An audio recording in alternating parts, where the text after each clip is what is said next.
Sebelum kita mengikuti bacaan pelajaran sekolah sahabat untuk hari ini, mari kita berdoa terlebih dahulu. Bapa kami dalam kerajaan surga, terima kasih untuk kesempatan yang Engkau berikan untuk kami dapat mendengarkan sebagian dari firman-Mu. Isilah kami dengan roh yang suci agar kami dapat mengerti apa yang Engkau inginkan kami pelajari hari ini. Dalam nama Yesus kami sudah berdoa. Amin. Pelajaran sekolah sahabat Rabu 14 Januari 2026, pelajaran yang ketiga di triwulan yang pertama. Judul pelajaran sekolah sahabat kita untuk hari ini adalah Berdiri Teguh dalam Kesatuan.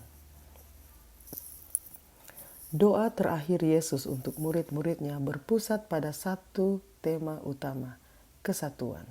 Yesus memandang melampaui salib kepada reuni kembali dengan Bapa dan dengan kita. Ya Bapa, aku mau supaya dimanapun aku berada, mereka juga berada bersama-sama dengan aku, mereka yang telah Engkau berikan kepadaku. Yohanes 17 ayat 24. Yesus berdoa agar Bapa menjaga anak-anaknya supaya mereka menjadi satu sama seperti kita. Yohanes 17 ayat 11. Ia juga menekankan akibat serius dari perpecahan-perpecahan yang menjadi alasan bagi banyak orang untuk tidak percaya. Dalam doa singkat ini, Yesus 2 kali menegaskan bahwa kesatuan kita dengan Dia dan Bapa bertujuan supaya dunia percaya dan agar dunia tahu bahwa Engkau yang telah mengutus aku. Yohanes 17 ayat 21 dan 23. Bacalah Filipi 1 ayat 27 dan bandingkan dengan Yohanes 17 ayat 17 sampai 19. Apakah yang Yesus dan Paulus katakan sebagai hal yang sangat diperlukan bagi kesatuan gereja? Filipi 1 ayat 27. Hanya hendaklah hidupmu berpadanan dengan Injil Kristus, supaya apabila aku datang, aku melihat, dan apabila aku tidak datang, aku mendengar bahwa kamu teguh berdiri dalam satu roh, dan sehati sejiwa berjuang untuk iman yang timbul dari berita Injil. Yohanes 17 ayat 17 sampai 19. Kuduskanlah mereka dalam kebenaran. Firman-Mu adalah kebenaran. Sama seperti Engkau telah mengutus aku ke dalam dunia, demikian pula aku telah mengutus mereka ke dalam dunia, dan aku menguduskan diriku bagi mereka, supaya mereka pun dikuduskan dalam kebenaran. Kata Yunani dalam Filipi 1 ayat 27 yang diterjemahkan sebagai hendaklah hidupmu berpadanan adalah politeuomai, yang berarti hidup sebagai warga negara, bukan dari kerajaan duniawi manapun, melainkan sebagai warga kerajaan surgawi. Khotbah di bukit menggambarkan dengan indah apa artinya menjadi anak-anak Bapa di surga dan anggota kerajaannya. Miskin di hadapan Allah, lemah lembut, lapar dan haus akan kebenaran, penuh belas kasihan, suci hati, pembawa damai, siap memberikan pipi yang lain, yang mengasihi musuh, memberkati mereka yang mengutuki kita, berbuat baik kepada mereka yang membenci kita. Singkatnya, berlaku adil, mencintai kesetiaan, dan hidup dengan rendah hati di hadapan Allahmu. Mika 6 ayat 8. Sulit untuk merasa kesal atau marah terhadap orang yang seperti itu, atau justru sebaliknya. Terkadang kita membenci orang yang kelihatannya terlalu baik.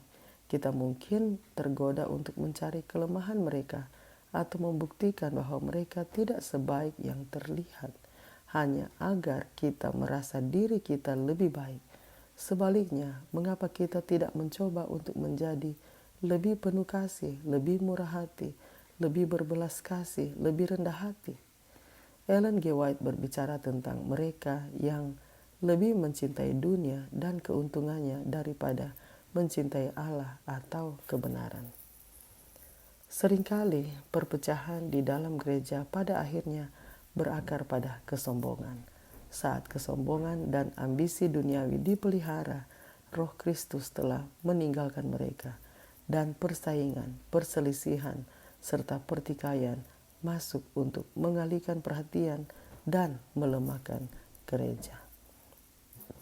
betapa pentingnya bagi kita masing-masing untuk belajar kerendahan hati dan kelemah lembutan yang Yesus telah contohkan bagi kita. Alangkah berbedanya gereja kita jika demikian, bukan?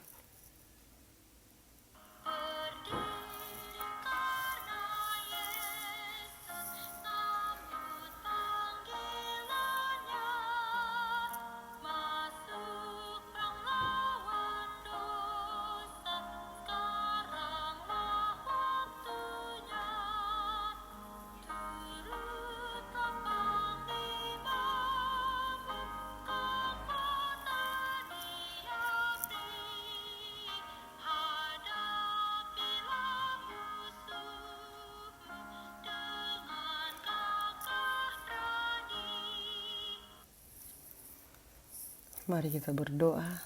Bapa kami dalam kerajaan surga, terima kasih untuk berkat pelajaran yang Kau telah berikan kepada kami hari ini tentang berdiri teguh dalam kesatuan. Kiranya ya Tuhan, Engkau dapat menuntun kami agar kami setiap hari belajar tentang Engkau.